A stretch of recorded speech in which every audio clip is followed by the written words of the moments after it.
Glad everybody came out tonight. I'm looking forward to Verlyn and Cody's presentation tonight.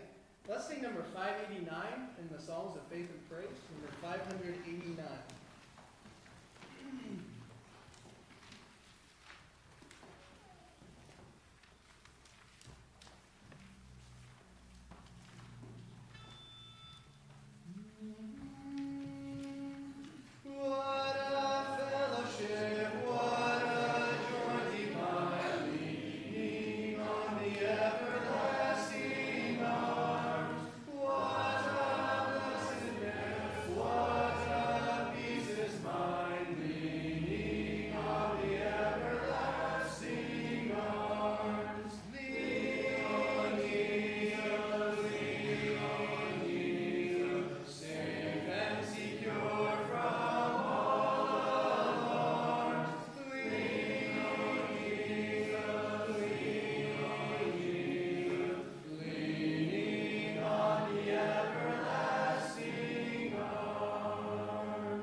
Well, good evening.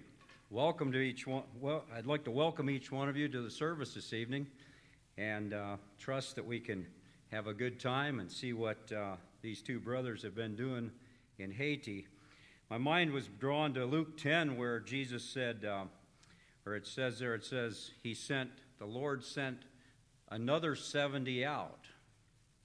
It says, after these things the Lord appointed other 70 also and sent them 2 by 2 before his face into every city and place whither he himself would come. I thought it was interesting.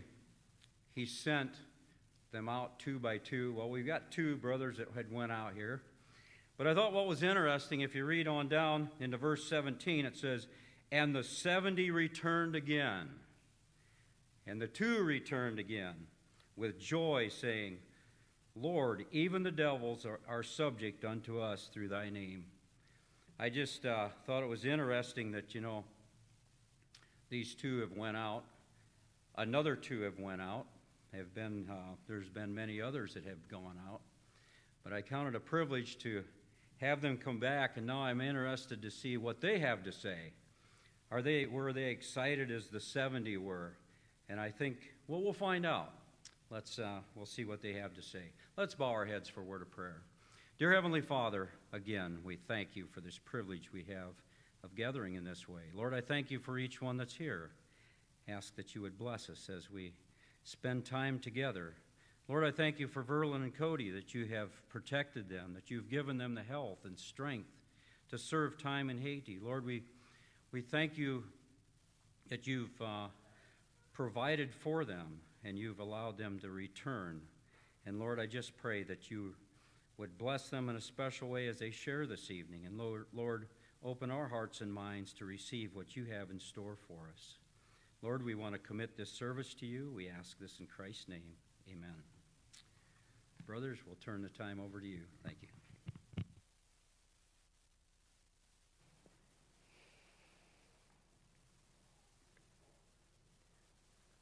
Well, good evening. Glad you guys came out this evening.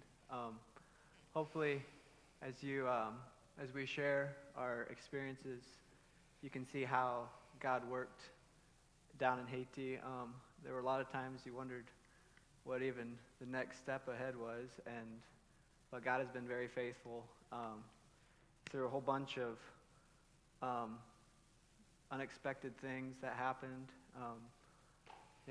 Some days it's like we don't even know what to think next, because whatever you would dream would happen, or you wouldn't even know what to think of. But we'll just go through these pictures here, and Cody and I will just pop in, I guess, or talk where we feel it's different stories. We have stories that go for hours, so we'll try to not take too much of your time. So I went down January 6th, I believe, of 2021, as I was there to go down as a mechanic / maintenance, and anyway, we got down there on Wednesday, I believe it was. Sunday, we were having church with a whole bunch of other missionaries, and on the way up for that service, another missionary, Andy Fowler, and his wife and 2 children had a 4-wheeler accident. And so they got airlifted out. And then that next day, Trent, which would have been our administrator, his grandpa passed away. And so they left that Tuesday. And so I was there less than a week, and then I was the only guy there at the mission. So then that Friday, I went down to get our doctor, and I had a guy try to jump onto my machine.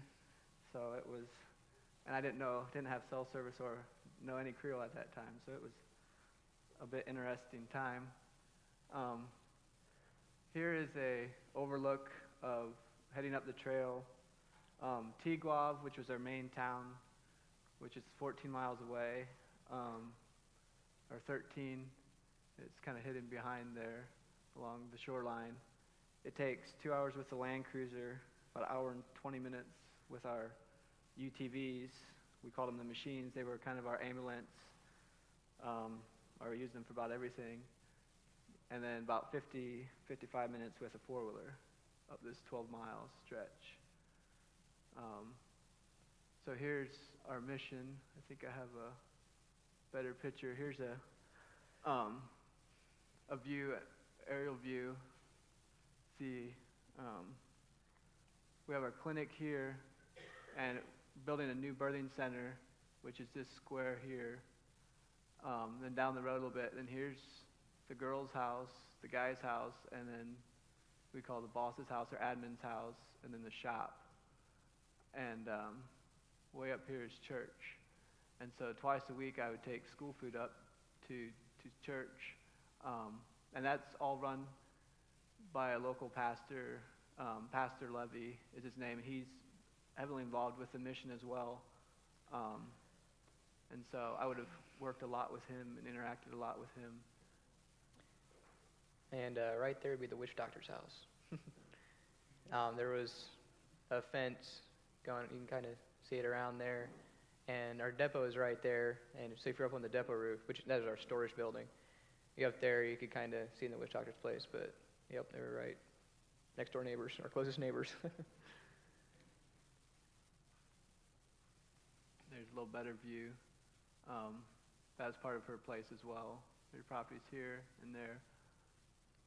And the big tree right out in front is where they used to do a lot of demonic worship. But thank God that there's a lot less of that stuff happening around. But it's still around, and Satan is definitely real and alive. We saw quite a different other instances.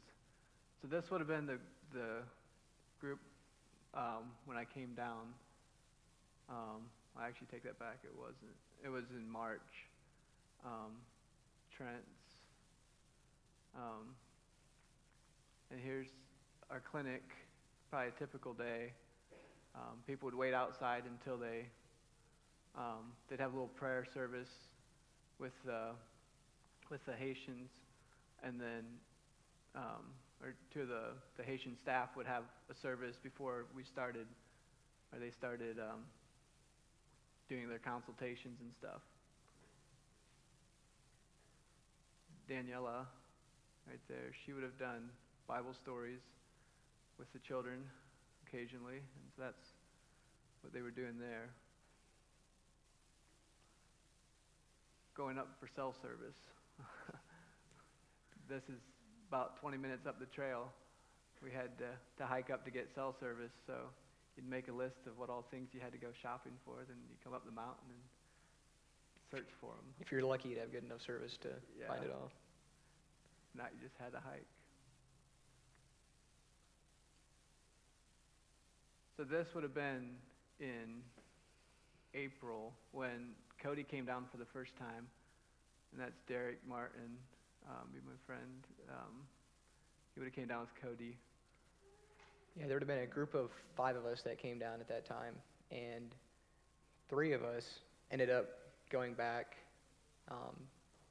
Me and another girl that was in that group ended up serving there, and then one of the other guys came back, helped short-term, and came back for the earthquake then. So it was really interesting how a random group of people, like I didn't know some of them, and ended up working with them, getting to know them real well. It was pretty cool. And this is like 2.5 hour hike that we took. This was the group.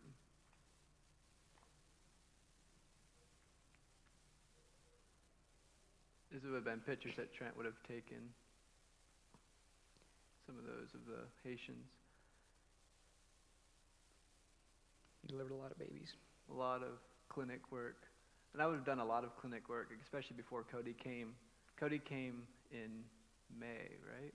Or the end of April. Yeah. So that's working on the machines. That was an all too familiar thing, working with those. The roads are really bad, and so the machines take a beating. Some more pictures Trent took. Yeah. He loved taking pictures of the culture and The daily little life. market when we were hiking up to Fort Gary. That's kind of what a mountain market would look like. People have their little shacks, and then they bring those kivettes, is what they call them, like the big metal dish bowls or whatever you want to call them, and they would put all their supplies on there. And some of those are really heavy. At one time I've helped some people take them on and off. They typically help each other put them on. And there's one time I couldn't hardly lift the thing. It was so heavy. And there's some that are 100, 150 pounds, and they walk them up the mountains, up and down the mountains on these very narrow, slippery trails. The transportation needs fixed. They will carry literally about anything on a moto, including other motos. As one of the very common transportations there. This is a very blurry picture, but it was, Trent took this picture. It was when Cody was down for the first time, and we had to take a patient back. He was dying, and the family wanted him back at his place. And so, middle of the night, and the guy in the front decided he was about going to practically run down the trail, and it was only about the width for one person to walk. So with 2 guys in the back like that, it was surprised it didn't roll an ankle. So here's soccer field. Soccer field / helicopter landing zone. Yeah, that's about 20 minutes from our place, and so that's if we did any emergencies or people landed there, that's where it was. And there's another mission. Don's mission is up this way, and Rhonda's is up back this way. So it's up about an extra 1,000 feet from where we're at, and so I have a picture later to show where we want to actually put a real helicopter pad down by our mission, or the mission there in Aleg for emergencies that way.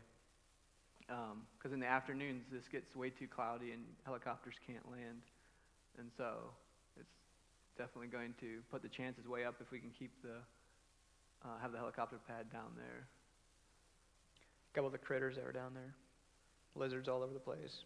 Had a bunch of those in the house. If you Yep. wanted. Didn't mind those. Those are the splat frogs. When they jump and they hit something, they make a splat. So they're called splat frogs. For some reason, the girls hate them. As when my siblings and Devon came and visited. There's Patrick. He's one of the guys that works at the clinic. He cuts the gauze for. He would have liked for Cody, like doing bandages and stuff. This was actually when he was at a hospital in Fondeblac getting a new wheelchair, and then helping with the birth. There is some trash in Tigwav sometimes. This was at typically a really bad time, I guess, but that's one thing that they need to learn is how to pick up the trash after themselves. It'll get bad and pile up, and they'll go through and clean it up, Yeah. and it gets bad again.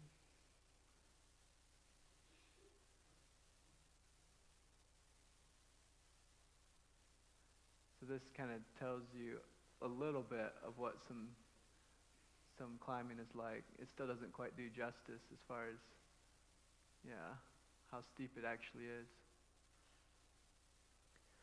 This is like a waterfall that we went to. It's about 2 hour to 2.5 hour hike. So on our Saturdays or days off, like sometimes we would go back there. Very beautiful place, and it was like a small gem of Haiti that few people get to see. It's pretty cool that it's a place we could go and, yeah. This here was my first IV I put in. Patrick was kind enough to let me practice on him, so yeah, I got it, and this here would have been my this girl came in. I think these might have been the same day even, or really close to each other. This girl came in. Somebody else had put the stitches in, and so I took them out, learned how to take stitches out, and then I also learned how to put stitches in. This was the first guy I stitched up, so, yep. They look slightly tired, and that's probably because they were. It was 3 babies in one night, so that was... Yeah, I'm not sure we got any sleep that night. Yeah. Different pictures on the trail. That one was when it was raining, so they have it all tarped up. We were transporting somebody to the hospital, so yeah, we put the tarp up so they wouldn't get wet, and down to Tigwav. Then we were down in Tigwav. There's a gas station that has soft serve ice cream, and when they have it, we get it. It's a very, very special treat. There's more unique critters. We had this thing in our sink twice. It must have came through the drain or something. It couldn't get out. It come up, then it was stuck. That thing was nasty. It's a little snake. Thankfully, there weren't any bigger ones, so... These were scorpions that were, didn't see a whole lot of them, but they were, that was in our house. But yeah, those would be around. Mail time was, we got mail typically once a month, and it had med supplies and supplies that people would send down, and so it was, some of the girls, I think, acted like it was Christmas every time it came, so. There, I was trying to act like a Haitian, I guess, carrying boards up it was probably, I don't know, 1/8 of a mile back that we carried boards for just for our birthing center, which I had some other guys helping. It wasn't just me. And on the way back, we had a broken steering tie rod, so I used a bungee strap and pushed it together, and we made it home. And that's not the first time that happened. There's numerous times where we had to do that. My friend Jim C., we went to the swimming hole, which is about a half hour's hike down the riverbed, so it's a lot of, some afternoons we'd go down and, spend time with him. And that there is where they're talking about putting the helicopter pad. Like our mission is just right on the other side of those trees. And so it'd be like just 200 yards or whatever from the clinic, so it'll be really nice when that's put in. A little bit of a view of the mountains, yet just does not do justice. Very rugged, but very beautiful. Heading to church, typically we walked, so it was, 10 or 12 minute hike. I had campfires occasionally. So here is kind of where a lot of unexpected things happened. So the end of May, Trents were going to go the month of June for a furlough, and so there was a couple that Brandon and Mally, they came down. They were going to fill in for that month as administrators while Trents were gone, and they heard that Marty Sant, which is a place right close to Port-au-Prince that they had to drive through, was bad, and so they decided to leave a couple hours earlier so they'd get there in the early morning. And so Trent's made it out fine with Brandon's, and Brandon's were going to pick up a team to pour the floor for the birthing center. And on the way back is when this happened.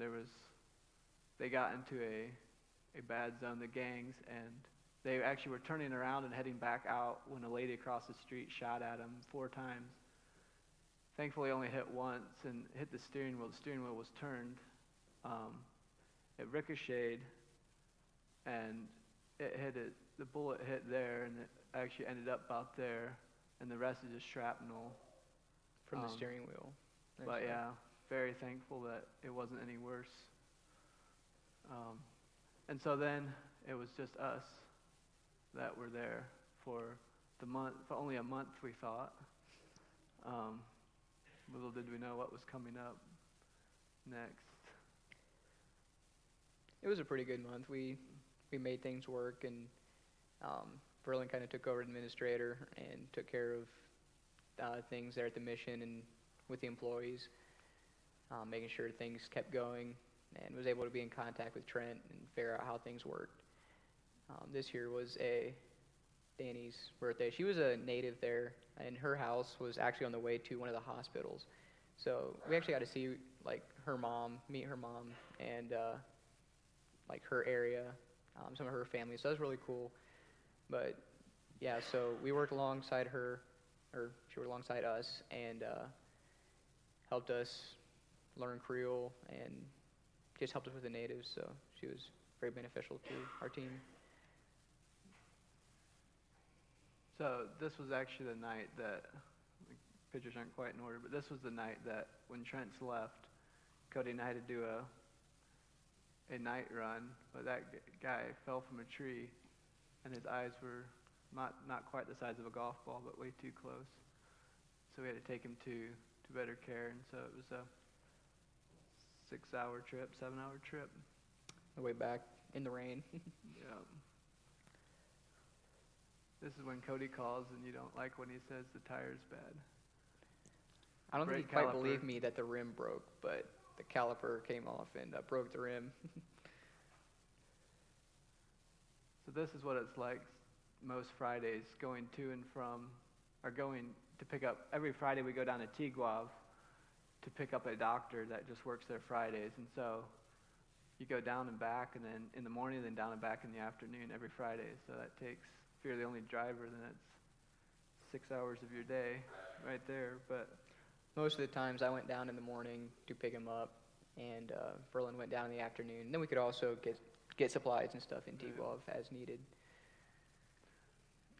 this was working on the birthing center.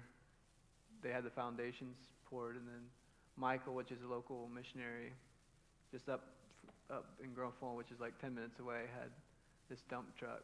So he used it a couple times to help with the fill. That was something that I did way too much after Trent passed away.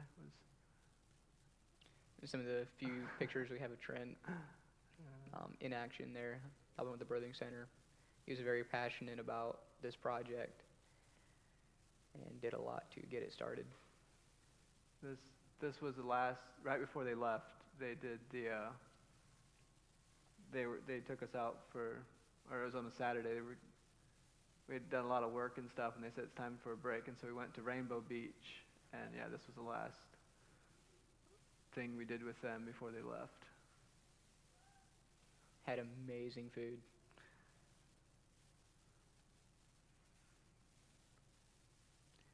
So that would have been our administrators there for Trent and his family. Yeah.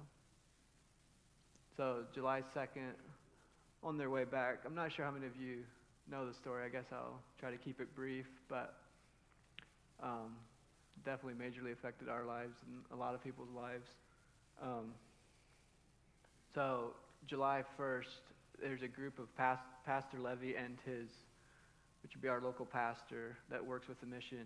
His brother Malis lives in the States, and he was coming down with a bunch of people for what they called mobile camp or mobile clinics. And so we were going to help.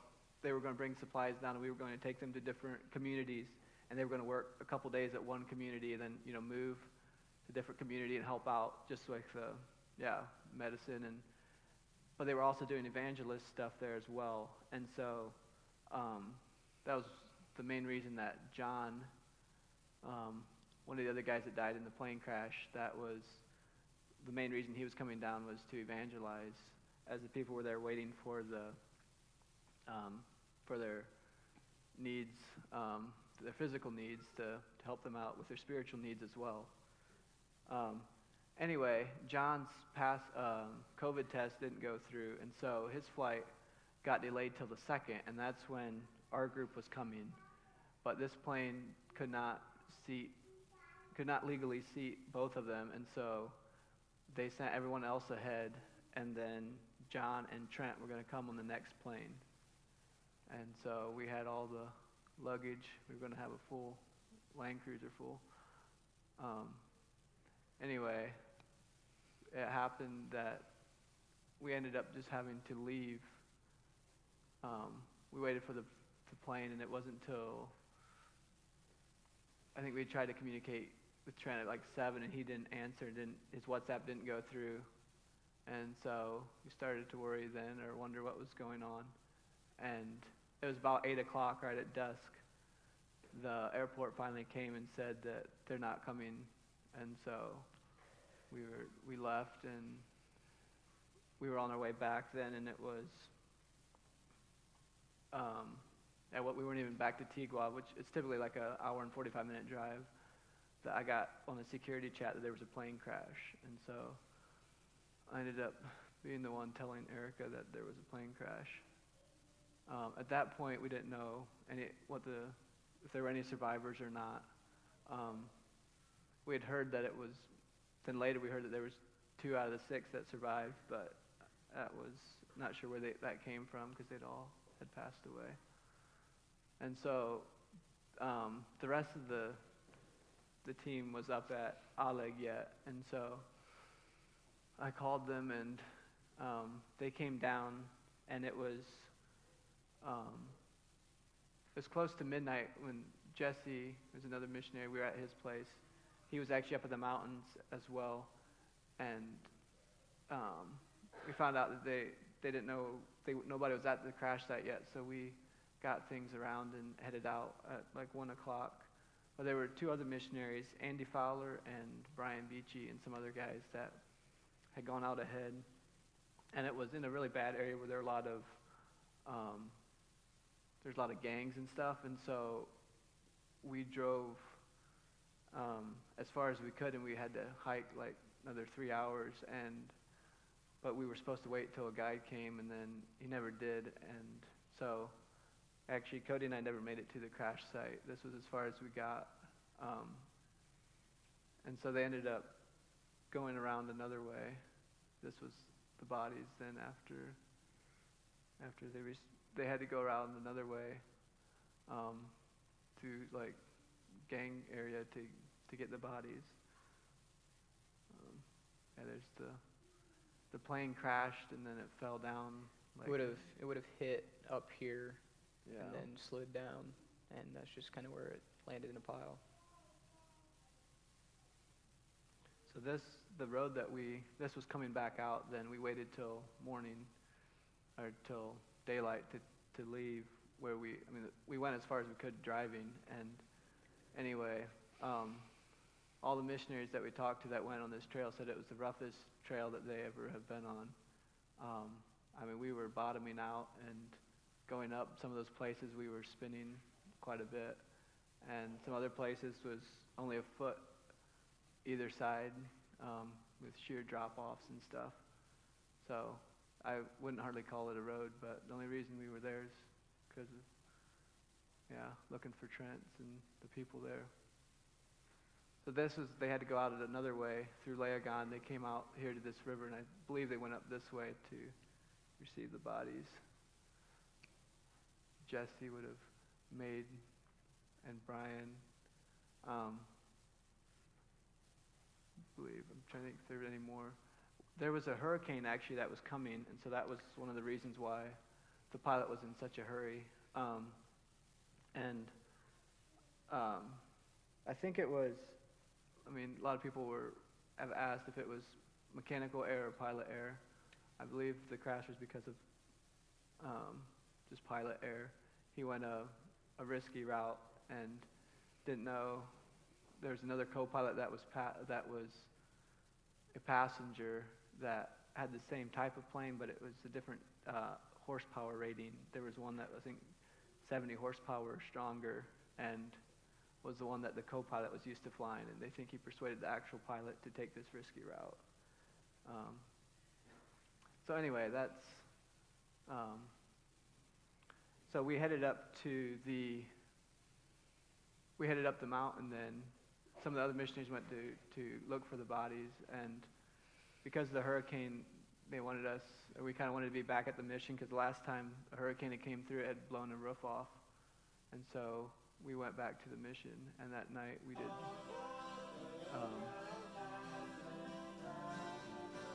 some singing.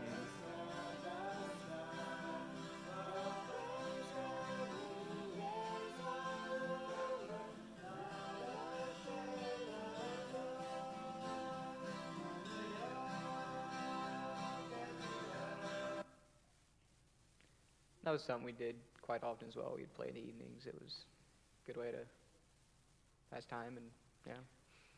So he passed away on Friday, and this was Sunday evening. We had a memorial service at Jesse's place with all the other missionaries there in Haiti. And then we went to the funeral home. And that's all that we could see of the bodies. This hill here was on the way out that Saturday morning, but right there is, the grass is a little deceiving, but there's not hardly a foot on either side before it's a sheer drop off. We spent a lot of time there at Jesse's, and Cody would have taken some of the boys out to spend some time with them at the ocean, which is like a quarter mile from their place. And then they came up, I think it was the next day or the day after, to pack up their belongings. There's a Hunter and Cameron, the two boys,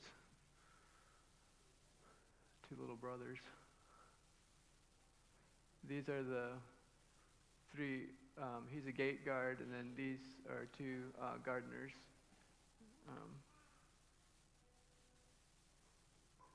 So on our way back out, she was going to take off with a helicopter. Cameron always loved motos, so we gave him one last moto ride, or four-wheeler ride. The group picture right before we left is our doctor, Dr. Sassu. This was heading up to the soccer field. So most machines, all the different missions met there.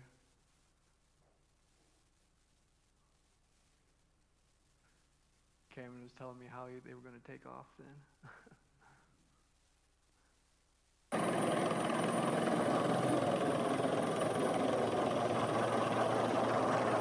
So then after this, after this, they flew to Port-au-Prince, and the next day, the president of Haiti got assassinated, and so they actually had to stay in Port-au-Prince for 2 days until the airports opened back up. And so there was a lot of unrest there as well. They were hearing shooting and stuff going on. Yeah, it was Like really right close close to to where they there. were staying. But it wasn't until, I think it was another 2 weeks or 2.5 weeks later till the bodies were released, and they actually had the funeral then. And the mobile clinic that was there, they actually came up to our place for a time then, but they didn't do the mobile clinics obviously because of the accident, and so this is when they were leaving. This is down at Pastor Levy's house in Tiguave. And so they left from Tiguave, so it was a little bit dusty where they left. And yeah, Martissant, which is in between Tiguave and Port-au-Prince, was really bad, so you couldn't drive, and so, or it wasn't safe to drive. So they flew, getting packed in the Land Cruiser. So this was the group that headed out for the Dr. Sassu we took to her place, and Daniela we took her to port to stay because she couldn't come to the States. So the rest of us went to the funeral. The girls, we had flights lined up for all of us, but then last minute they dropped one of the flights on a 5-seater, so we ended up sending the girls on the plane, and then Pastor Cody and I went through on a vehicle, and it was very dangerous, and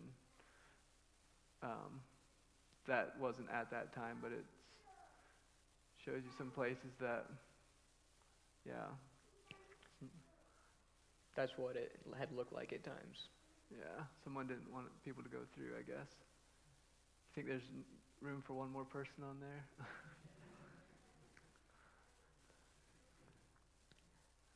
So this, some of this, the traffic that this was actually after we got through Martissant, almost to the airport, we saw. There were actually some police out and about.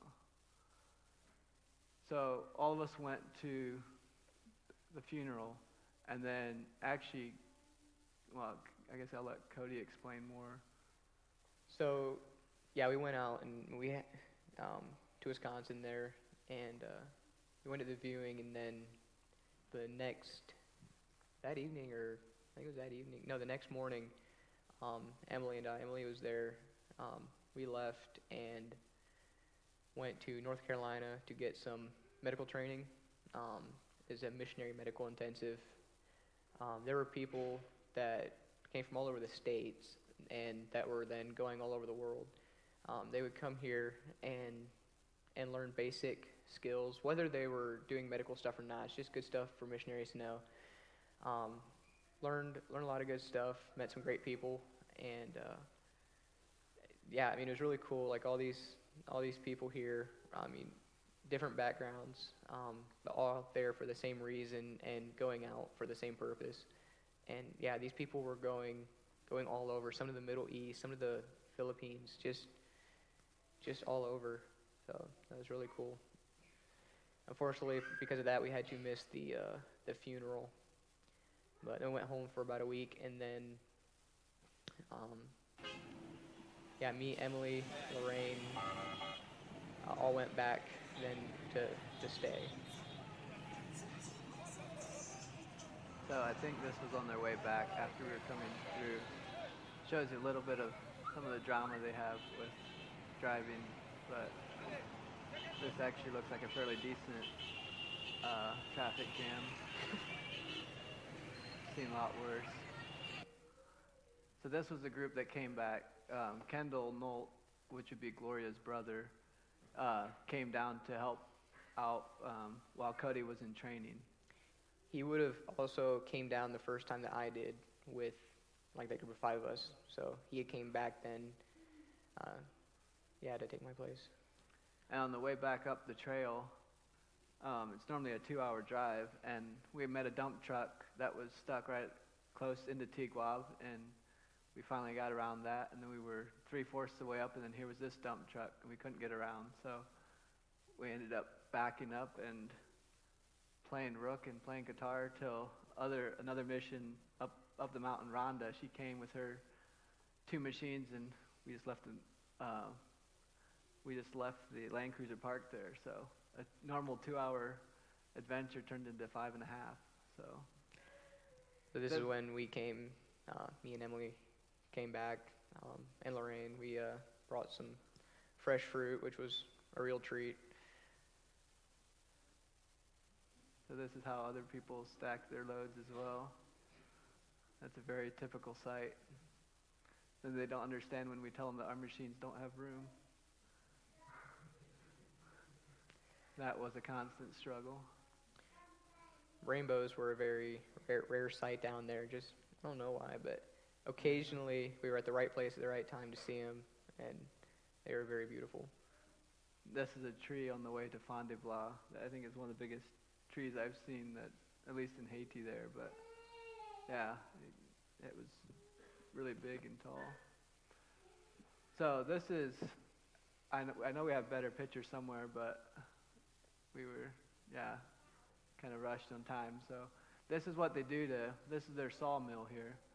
They roll a log up, and then they have a guy standing on top and another guy on the bottom, and they cut it at an angle, and that's how they cut their boards. They use a big cross cut, pull up and up pull and down. The really nice thing is, though, like one of the preachers used the parable of talking about the speck, and that's in your eye, and the beam that's in your eye, and the speck the beam that's in your eye and the speck that's in your brother's eye. And he used that analogy at church, and it was just really interesting to hear the whole church, because they were all almost hollering or agreeing with him very enthusiastically, because it's something that they actually could understand. It's actually something that they deal with, and so it's something that they could apply it practically and completely understand what he was talking about. So this here, I guess maybe I should let Cody explain, but So we dealt with stuff like this constantly, but this here was a girl that came in. When she came in, she couldn't walk. She would come in on a donkey and had to have help coming in. But she was faithful in coming back for her rendezvous, and it healed up. And over time, it took months, but it healed up.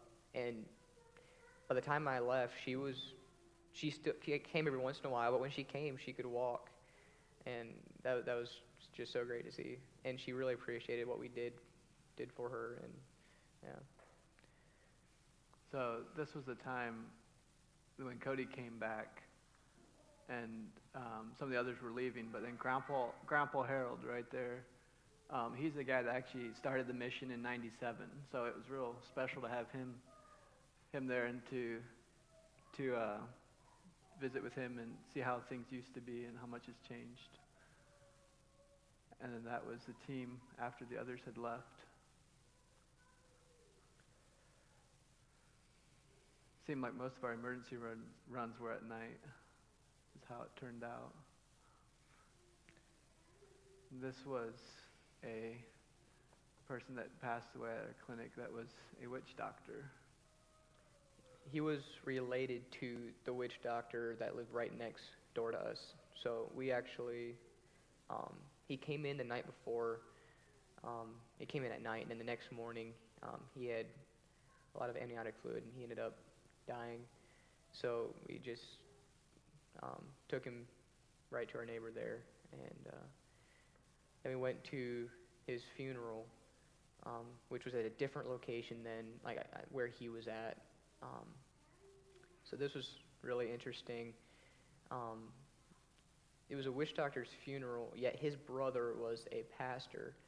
So there were Christians there as well, but this was a time that it was just very, very crazy. People were just packed in there. The coffin is right there, and they kind of had a service for him and stuff, and but right behind us there was something going on where other witch doctors or Um, I guess they were witch doctors. They were trying to cast a demon into, I think it was his wife, and like they were doing like chants and waving colored handkerchiefs and blankets over him and stuff, trying to, I don't know what they were exactly trying to do, but they could not succeed. There were 3 of us there. We were definitely praying, and I believe there was a tremendous spiritual battle going on, and the devil could not do his work because of us and the other Christians that were there. So that was a very surreal experience. Then but once the service is over and they're ready to take the casket up, the crowd kind of breaks up a little bit, and then people just go crazy. They just completely lose control of themselves and flail around, just flop on the ground, roll around, and it, like that picture there, it takes several like men to hold even a small person down. They just have crazy strength.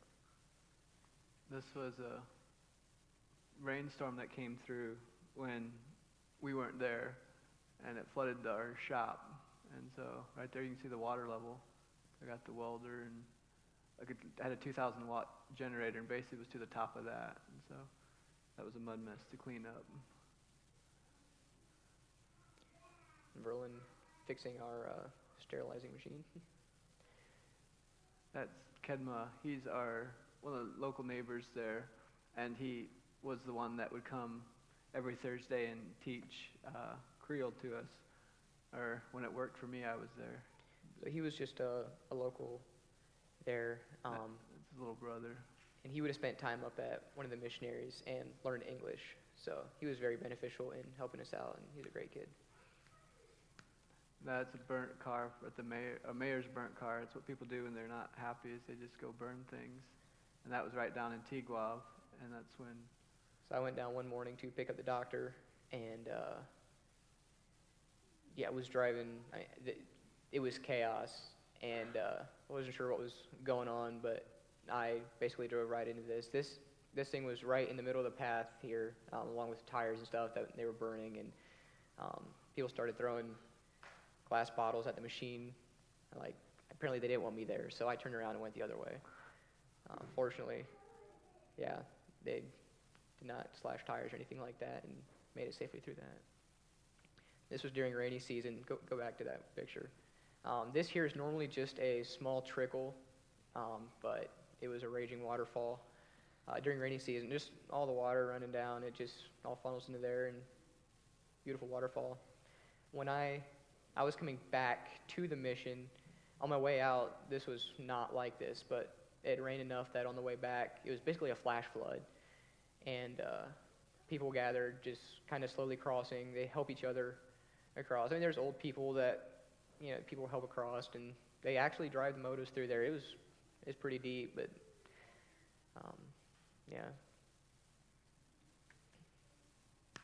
Earthquake. We probably should, make sure we don't run out of time here.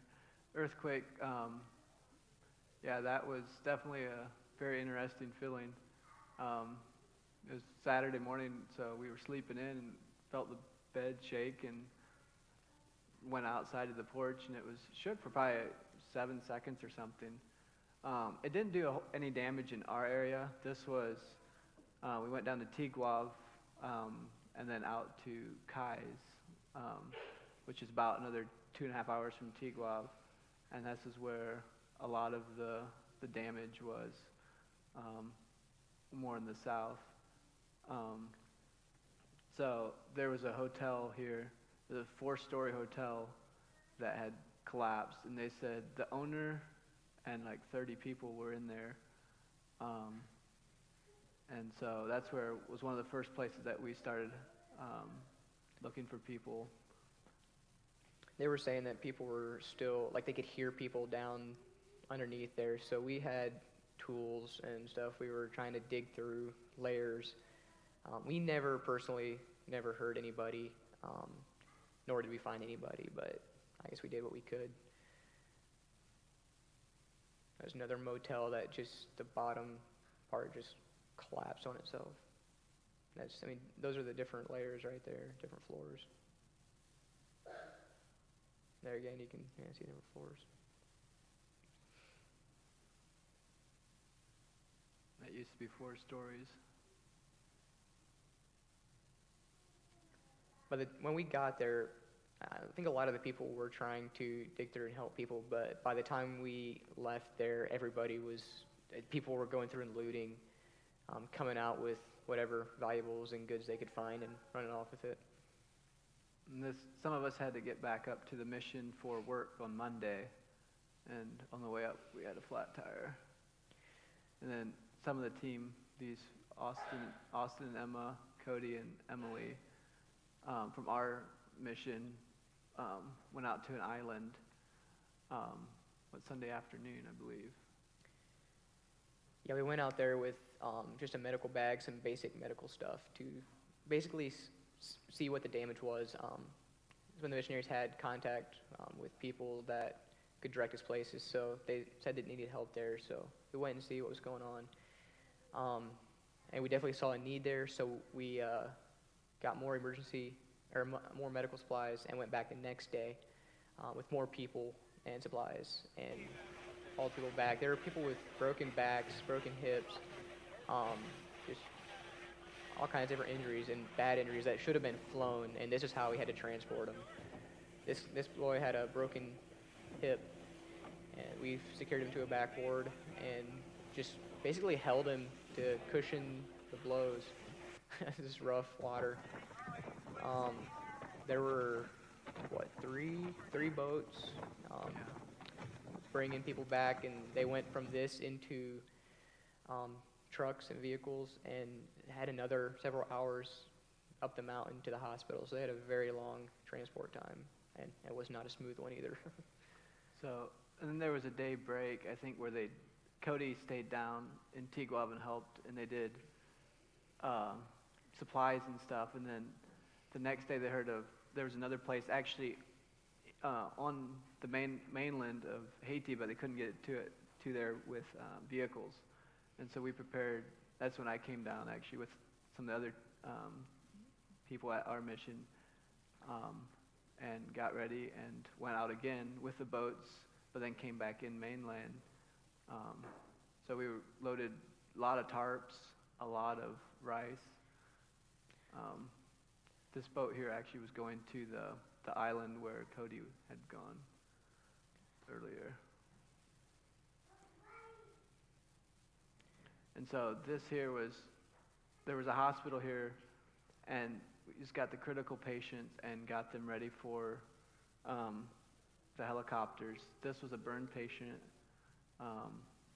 fairly big person, so they actually went out on the one helicopter. I think there was a total of 5 patients that we helped, that we had to come up with stretchers because we didn't have enough stretchers, and so we ended up, we used boxes, and for some others,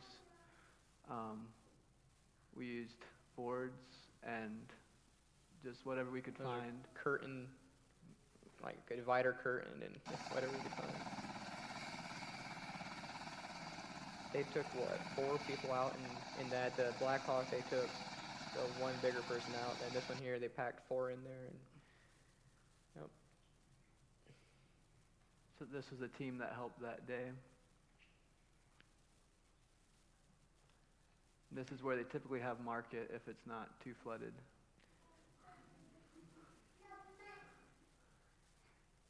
So this is just out on the way to Fond du Lac. Beautiful scenery. So in August, end of August, Trenton and Devon from here at our church came down with 2 other guys, my cousin and Garth Hoover, and they did the school roof. They redid that section of the school roof, and then this down here was a porch.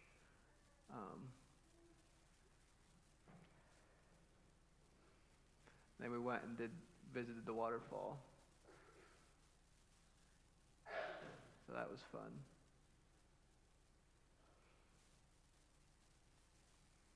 And when I was taking those 4 guys out, Marty Sant had gotten good because of the earthquake, or the gangs had decided to let the people go through. And so when these guys were here, we decided to go back. I decided to drive them out to port, or it wasn't just me, it was with asking a bunch of other people too. And I got out through there, and within 20 minutes after that, the gangs had decided to close the road up again. So I actually had to have someone come and drive me through. Pastor's driver came the next day and drove me through Marty Sant. Then after we got through the place, he looked over and he reached over and felt my pulse and started laughing. So it was like ghost town, and yeah, there was burnt vehicles all over the place. Anyway, this is our animal hauler trailer, I guess, or little dump truck is what we call it. We butchered a few pigs, kept the freezer stocked, and that was, yeah. Some muddy trails.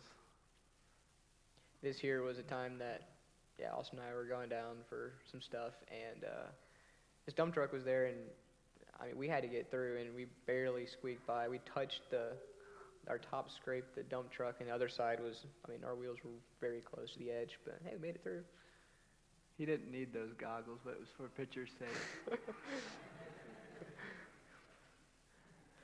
This was a guy that got his leg amputated when I was down there. He'd come to the mission for like the previous 10 years or something. His leg would almost heal up, and then he thought it was good enough, and so he wouldn't come, and then it would get infected again. And it was just a vicious cycle until it got so bad that they had to amputate it. And so he was on a wheelchair for the longest time, and then Cody actually made these crutches, so I thought he did a really good job making them. He had to put the wood in a wheelbarrow full of water to get them to soak so we could bend it. And anyway. If anybody needs crutches, hit me up. This is a grassy spot, so the mission is right behind us there. It's on the way up to to where we used to get service. So put this in here to show you what the currency was like. About 100 goods. So there was only like $300, but you had to get 31,850 goods for 2 boxes of meds. So you had to have a lot of currency. Doing odd jobs. This is actually doing it for one of our workers, no S. We call him Tonto, which means uncle. You would recognize most of these people.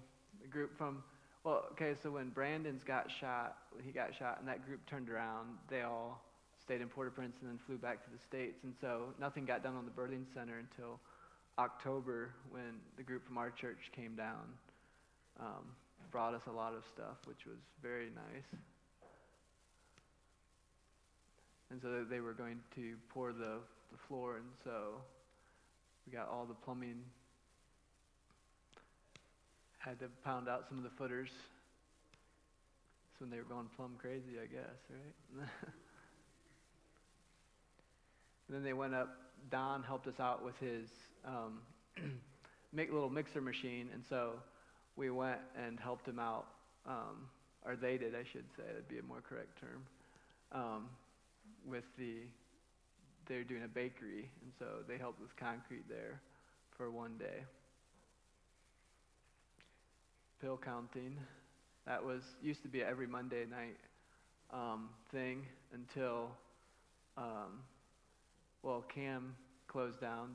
They came the day after the kidnapping at Cam, and so I think to say that there were some people that were worried would be an understatement about this group. But yeah, it worked out okay, and we got the floor poured. These were some of the little critters that we saw. There's a tarantula, spider, dog in church. This was a calf on the soccer field where the helicopter was coming. That Saturday we went to a beach. That was one thing I didn't expect when I went to Haiti, was the beaches. There's some very nice beaches. This is Glenn and Ron up looking for cell service. get a little attention when I fly my drone. So this is the birthing center in different stages. This all went up in like 2.5 months' time, all the blocks. So these guys had their way of doing concrete. Got a bunch of guys, and they made stuff happen. Each guy knew what he was going to do, and they did a mixer load in about every minute or less, depending how good they let it mix. So we poured the bottom floor there in 3 days, 3 different pours, and they did this whole thing in 1 day, if Yeah. that. So I'm not sure what we did. We didn't do it right or what, but they got it done. A lot more guys, and they have a little wire here that they run the buckets down on, and guys with coming up with the full concrete buckets. This was a team from Tiguav, or like a crew. That's all they do. I mean, so they know what they're doing. They've got systems, and they're very good at it. Building the stairs. So this is the current clinic here, and so this is the new birthing center. Just driving into port, and this is what some streets look like sometimes. On a busy market day, that's what you'll face. You just creep through there. It kind of opens up, and you just keep creeping through.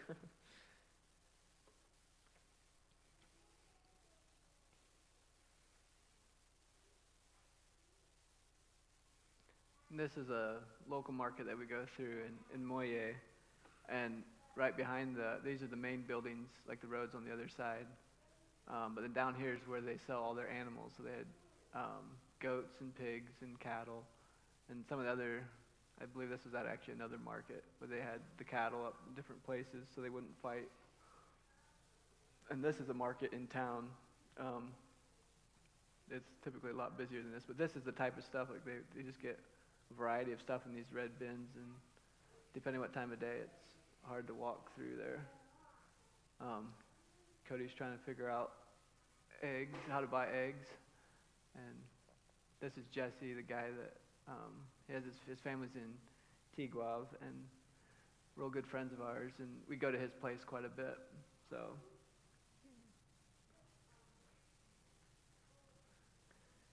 they were getting ready for an emergency run that was going to be 7 hours long to Fondevla and back, and happened to be raining. This was a little girl that had head trauma, and so we life flighted her the next morning. We came in the evening, and we stabilized her and kept checking on her over the night, and fortunately we were able to fly the next morning. We weren't sure if we were going to be able to get her out, so we were getting ready to transport by machine and helicopter. Fortunately, they were able to fly in, so that was a huge blessing. And then we found out later she survived and was doing well, so that was awesome. So my job, and Don from another mission, he had 2 or 3 of his workers there. Our job was just crowd control. And so we let them worry about the medical side, and we kept people away from the helicopter. This was a mother that had twins, and it actually turned out to be really sad. The mom passed away right after, well, I guess Cody, you can. So it was another normal birth, so we went down and just doing our thing, and these twins were born in the evening, and everything seemed fine. So we took this, one of them took this picture, before we went back to the mission, and we went back and, ate supper or whatever, doing our thing, and later that night, it was later in the night, got called back. She was in cardiac arrest, and we tried CPR and resuscitating her, but we couldn't get her back, and so she ended up dying that night, leaving these 2 newborns without a mom. And because of that, it's difficult the way it is, but when they don't have a mom, their chance of survival goes way down if other family has to take care of them. And then there was 2 of them yet. And so within, I think it was like 2 months, they both ended up dying as well. So this is some more scenery or places we visited. The views just never got old, and I'm sorry, pictures don't do justice. Yeah. That's Fort Gary there, where we would have hiked for a 2.5-hour hike. So I guess over this period in time, there was a lot going on. I think that witch doctor that died kind of was over this time as well. But this baby came in with sepsis, and we took it to the hospital to Fontainebleau, which was 3 hours away. We got there, and she went in to find a room, and so I was there holding it, and about the time that picture was taken, it actually died. So not much we could do, so we turned around and went back. This was the group that was there for Thanksgiving. Austin's came down to fill in as administrators till our new administrators came. So they were there for 5 months. And then one Sunday we went to church with pastor to a visiting church, and it was about, I forget, was it 4 or 5 hours away? And so we took horses for about half of us, and so we took turns either walking or riding. So that's what that is. There's a picture of the waterfall. I'm standing there. So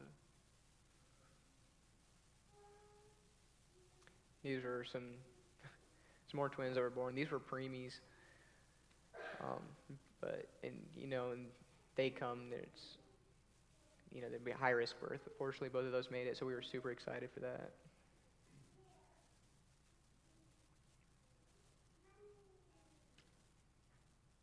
Child's very malnutrition.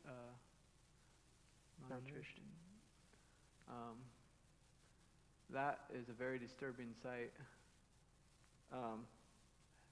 Had worms, and so they just pull lots and lots of worms out. So this is the middle of December. They have what they call a fete, and they close the clinic down for 3 weeks. And they have like a party right before they quit. And so these were the people that worked there at the mission. So the two gardeners, which they do taking turns being gate guards as well when he's not there. And so we have a cook, Jetta, and her sister, and then Lorraine would have been there. And this is our pastor, Levy.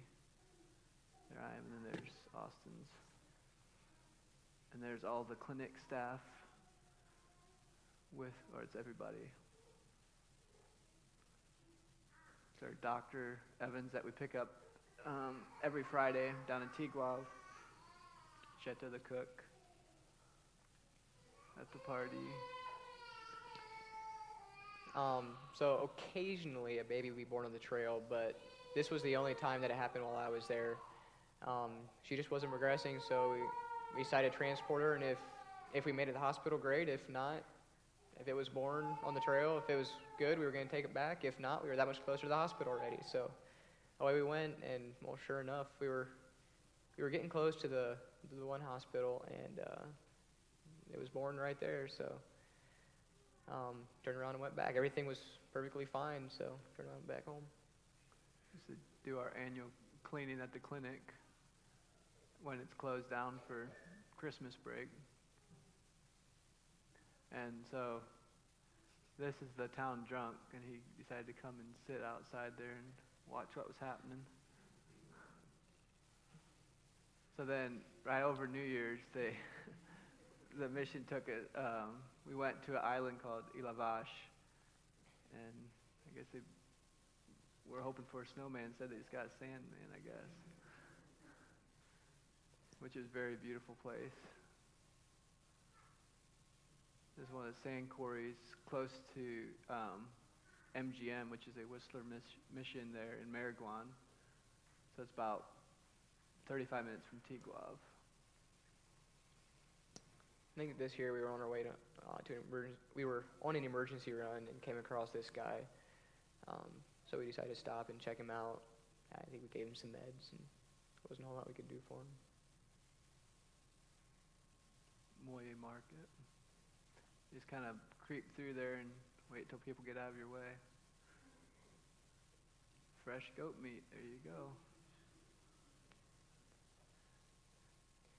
Cody and I were trying to debate if this was what we called a medical run or a gas run. It was taking a lot of gas cans down because sometimes there's fuel shortages. We had a mattress in the back there, so we were taking somebody to the hospital. And I guess on the way, take our barrels back and fuel up.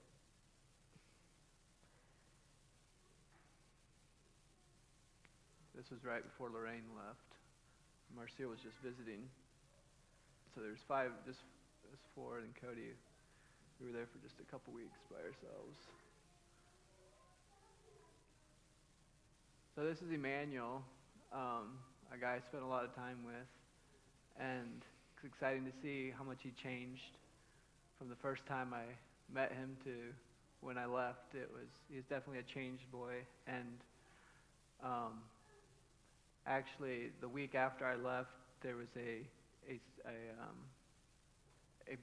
teachers conference seminar, and he actually gave his life to Christ. So it's very exciting. It makes my time down there feel a lot more worthwhile, and that's what we're after anyway. I mean, we could help them with their physical ailments, but they all needed Christ, and we all need Christ, and that's what's the most important. Here's a little party in between our place and clinic.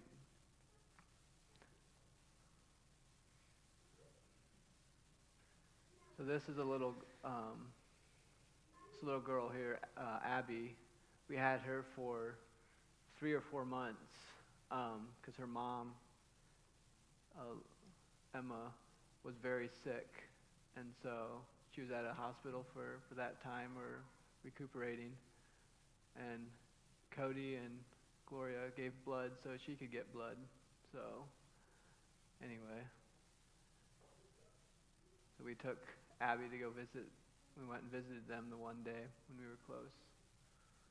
And it was actually over the time that Daniela's sister-in-law had passed away in a vehicle accident. So this is when she's feeling better, but still was very weak. Occasionally we had machine problems. This was on our way back from emergency run. I don't think at any point a machine broke down on our way with a patient. But I think there might have been a couple times where it happened on the way back. So I guess God was watching out for us. Beans inside a house, let them dry. They pick the whole bean, like they bring everything in and then they go through it. Like they dry it and go through it and sort it. So this is where they grow some of their plants, is right by the creek, the stream. And so they pick this and eat it like a lettuce. There's a little boy that was on the malnutrition program. A lot of birds. Enjoyed taking photos. That was a good stress reliever for me. A lot of shop projects. This was a time that Verlyn was gone, and they came in with a dump truck drive shaft, and they wanted me to weld it back up. So I got some tips from Verlyn, and away we went. We welded her back up. They brought it in on the moto. I took it out, and I actually met the dump truck several times, and they knew who I was, and they were, they wave at you, and they were super excited to see me. This is a guy that came in that had about 70% of his body was burnt. And so we got him stabilized there at the clinic, and then Cody and 2 of the girls transported them out, and it happened to be raining, and his IV came out on the trail. So that's what Cody was doing, was putting an IV in with it raining under the tarp there, and getting it fixed or getting it put back on.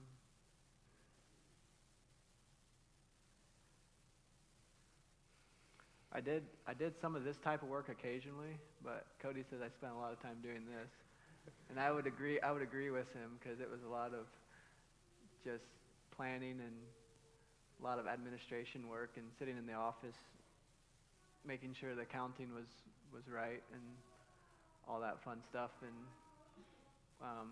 working with all these are the employees from the clinic, and so not sure what I was talking about that day, but it's Tonto, which is Noes. He's just a happy guy to be around. He can't read. You could give him a book upside down and he wouldn't know the difference, but he knows a lot of, he's a sold out Christian, and it's just so exciting to see. He's always upbeat, and yeah. He would always be around the clinic. He would be helping out during the day, just do whatever. And he would pray with people. And some of the people that we would transport out, like he'd be there and pray with them and stuff. Yeah. That's the town drunk again. That he'd sometimes sleep on the slab going up to the clinic, and you had to move him so you could get the machine through. Go back that one. So this guy here came. This was right soon before I left. So Todd Weaver from West Virginia came and took my place for several months. And he just recently left, and that's kind of, Levita's going to be going and kind of filling in, basically taking his place and helping out. Like, she is there now, and she is there now. So Levita's going to be, working with them. Yeah, you're gone, Gloria's gone, and Emily's gone. And he's gone now too. But they are still looking for a guy to be down there at the clinic, so if you know anyone that's interested. This was a local guy with a moto, and I always wanted a moto ride down the trail, and this was my last chance, and it worked out that I could do it. So everybody else went down the Land Cruiser, and I hung out a little bit longer, and then went down on the moto, so that was pretty cool. And this was our flight out. Trent's parents were with us, and we had asked the pilot if we could fly across or fly around the crash site. So this is just some of the mountain range, just rugged, and right here is the crash. So they flew through this valley and then hit right up there and slid down, and that little white speck is the crash. So that was really special to be able to fly across that. And it kind of put in perspective, like, what happened, where it was at. And Trent's family was down. Or Trent's parents and some of his cousin and his uncle was down. They were down to put a fence around the birthing center. Our new administrators came in June. James and Autumn Erdley and Deontay.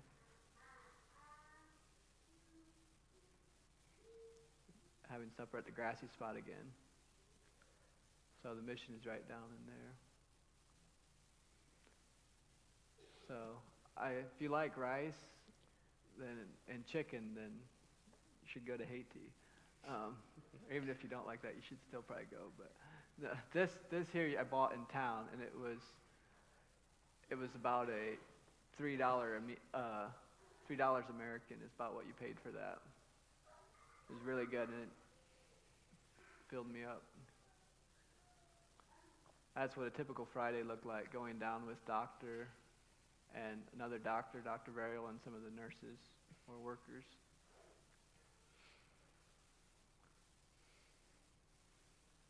There was a baby that was born on my birthday, so they thought I had to take a picture with it. And there's our gate guard, John Wilner, his boy John Wilson at church. Really full Land Cruiser. We're heading out. And this was one of the last bursts that I was at. It was actually up the mountain, up past church. John Wilner's wife, Selma, which does cleaning for our mission. And they had a baby girl.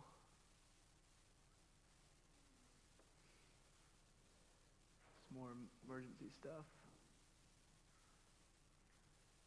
That was a machete cut. Going visiting and doing blood pressure patients. There's some blood pressure patients that they go to instead of having the patients come.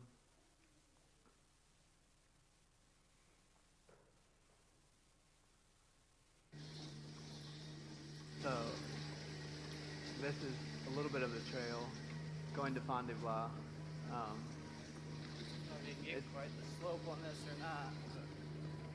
It's pretty steep. It's actually a pretty smooth part of the trail too. There's sometimes that part when it gets washed out. It's rain. There's like 1.5 2 foot gullies, and so you have to make sure you don't Been around the other tip way. the machine as you're going down that. And so, And we've come close. yeah, come way too close.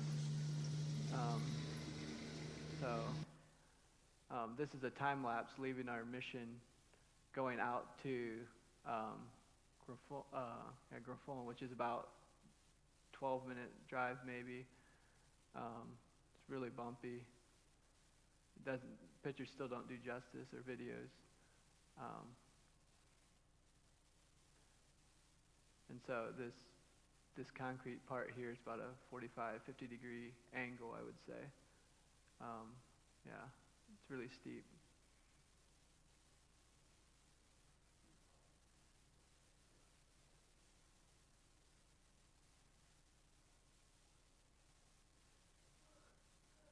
That's kind of my philosophy about some of the roads.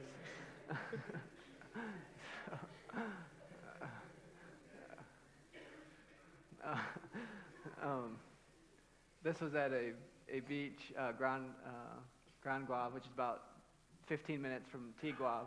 And so we would go there for some weekends and stuff and go swimming or whatever. It was a good place to relax and get away from the mission, so you didn't have, even if Saturdays we typically try not to do a whole lot, but with where we were at, there were so many gate knocks and stuff, sometimes it was best just to actually leave so you had some peace and quietness.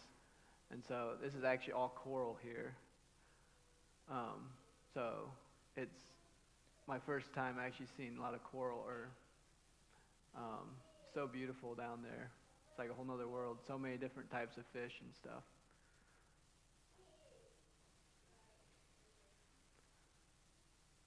This has been back by the mission.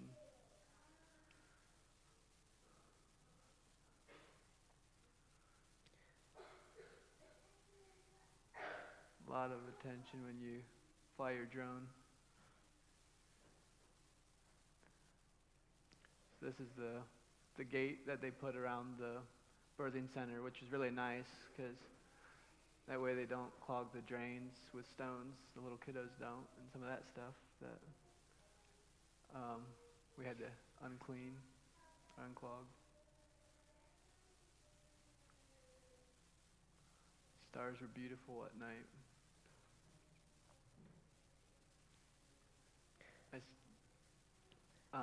That's how I felt, Cody and I felt a lot of times.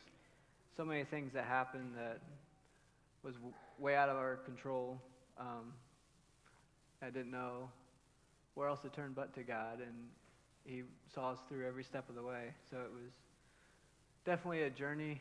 I hope you guys didn't get bored, and it definitely, being down there, impacted my life in more ways than I thought or I figured it would. I did a lot more than I was anticipating as well, and just learning to trust. It's sometimes easy to say when we're here, yeah, we trust God, but for instance, there's one story that I have to think about a lot. Or there was an emergency run that I went down to Tiguave, which typically it's very calm and you don't have to worry about it. It's as safe as driving through Goshen here. But then there's other times when it's pretty heated and you shouldn't go there. But there was an emergency run where I had to go take someone to the hospital, and they had said, well, at least take them down close. And this was when I was fairly new. And they said, if you sense anything bad, just stop and then let them find a way actually to the hospital, but at least get them close.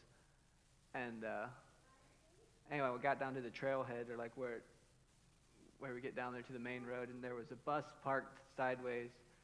Well, there were police there just on the other side, so I thought, police, well, then I'm good then, so I shouldn't have to worry. So I turned and went and took the people where they needed to be, and came back like 3 minutes later, and there were gunshots right where I'd gone through there. And then I thought, I didn't know any other way up there, and I couldn't get to the pastor's house because they had other roads blocked off.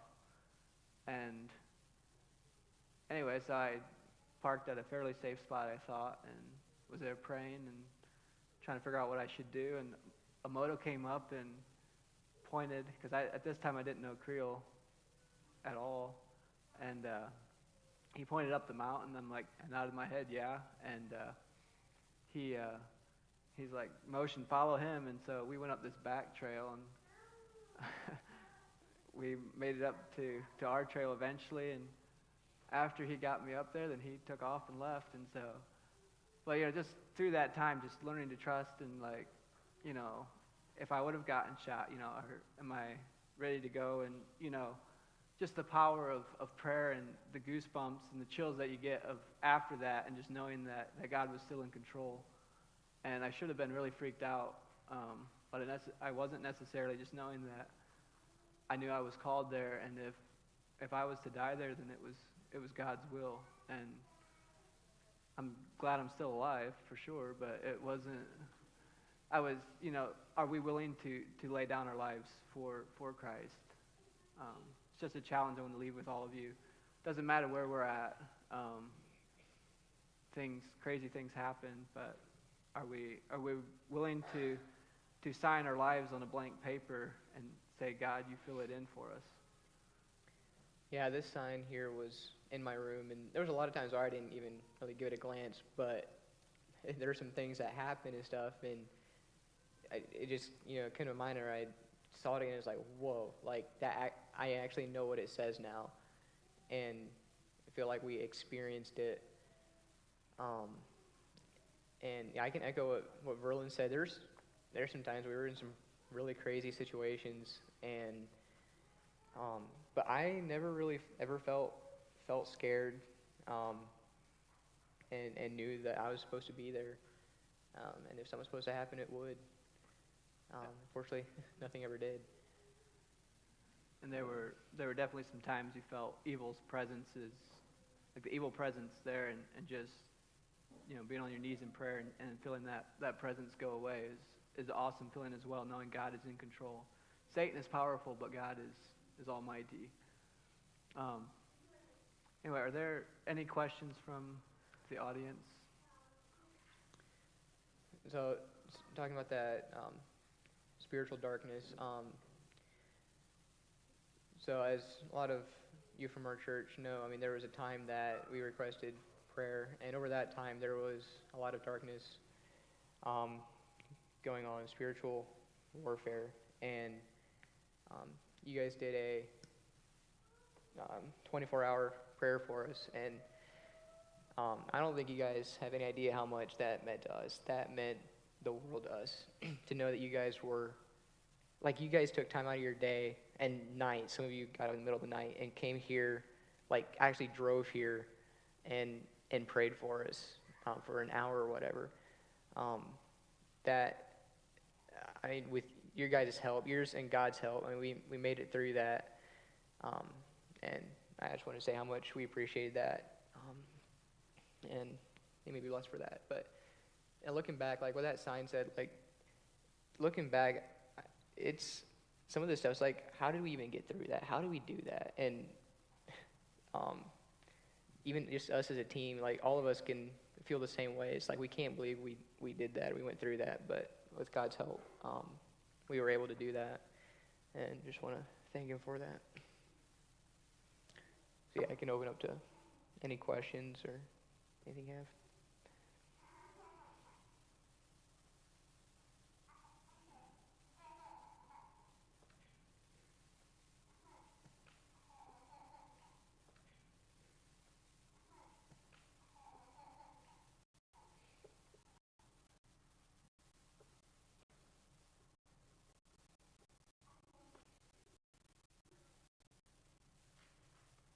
Must have answered some if nobody else is talking.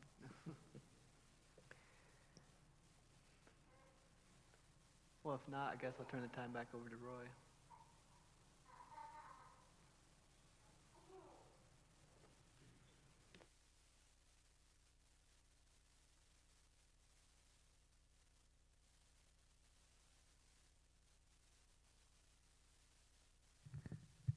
Well, I certainly want to thank Verlyn and Cody for sharing their experiences there. When Cody got back, I said something to him about sharing, and he said, "Oh, that'll take a long time," and that's okay. But I want to thank them for the short notice that we gave them.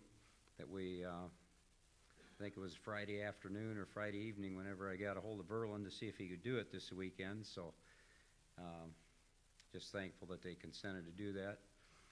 And I want to thank each one of you for coming this evening and spending this time with them. And I'm sure that all of us was wondering what these two fellows were doing over there. Now we know just a little bit what they were doing. So let's stand for dismissal prayer. Dear Heavenly Father, again, we come to you to thank you and praise you for your many blessings to us. Lord, just thank you that you have allowed Cody and Verlyn to come back. Lord, we thank you for their parents. We thank you for their families, Lord, that have supported them as they were gone and welcomed them home again. And Lord, we just thank you that you've given them the privilege to share their experience with us. And Lord, as we observe the pictures and we've seen the beauty of your creation, we've seen the agony of people with pain. And Lord, I just sense that we are a people that are in need of you, and we just thank you that you have given us your Son. Lord, you have made a way to relieve our pain and give us a sense of security in you. And Lord, we just thank you again for this privilege we had to be here. And Lord, I just ask that you would be with us as we leave from here. May your hedge of protection be around us. Lord, guard us in a physical way. And Lord, guard our hearts and our minds, Lord, that we would be faithful and true and pure for you. We just ask this all in Jesus' name. Amen. You are dismissed.